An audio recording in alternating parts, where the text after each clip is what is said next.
que je salue. Moi, j'ai suivi le pape quand il s'adressait aux évêques. Ouais. Qu'est-ce qu'il a dit que j'ai retenu?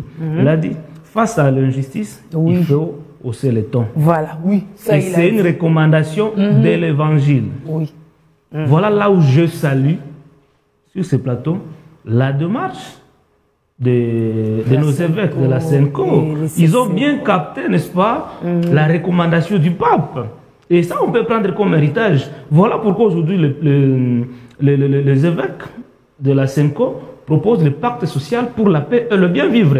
C'est une façon d'appeler le décideur à tous les niveaux, sur la table, de négocier et de parler à bateau rompu, n'est-ce pas, des problèmes qui gangrènent notre société. Et non du gâteau. Et non du gâteau. Voilà, les gens doivent comprendre ça.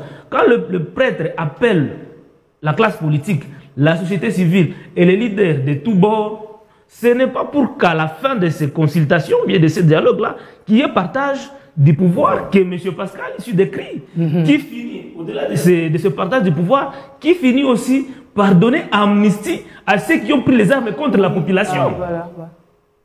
Pape insiste sur la justice. Et c'est cette justice-là, la Bible le dit, qu'elle élève la nation. Tant qu'il n'y aura pas de justice dans ce pays, c'est le combat que Mukwege mène, tant qu'il n'y aura pas de justice dans ce pays, n'espérons pas à une paix durable. Parce que ceux qui sont dans la rébellion aujourd'hui, ils se sont référés à ce qui s'était passé par le passé. Les gens ont pris les armes, ils ont tué des Congolais, ils ont mis en danger l'intégrité et la souveraineté de notre pays. Au finish, ils ont été amnistiés, ils ont eu le pouvoir, ils ont eu des postes de responsabilité et ils devraient décider sur les sorts de ceux dont ils ont été bourreaux par le passé.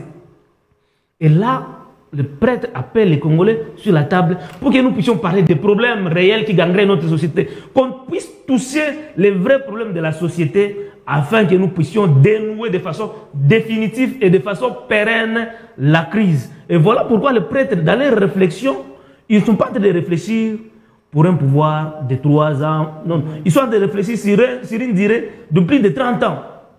Pour qu'à la fin de ces consultations-là, qu'il y ait un cahier de charges, que les Congolais dans son ensemble vont désormais respecter en fait de marcher sur la voie de la paix qui va nous conduire à une bonne justice et au développement et surtout au bien-être qui va garder notre pays dans son unité dont Patrice Emery Lumumba nous avait légué.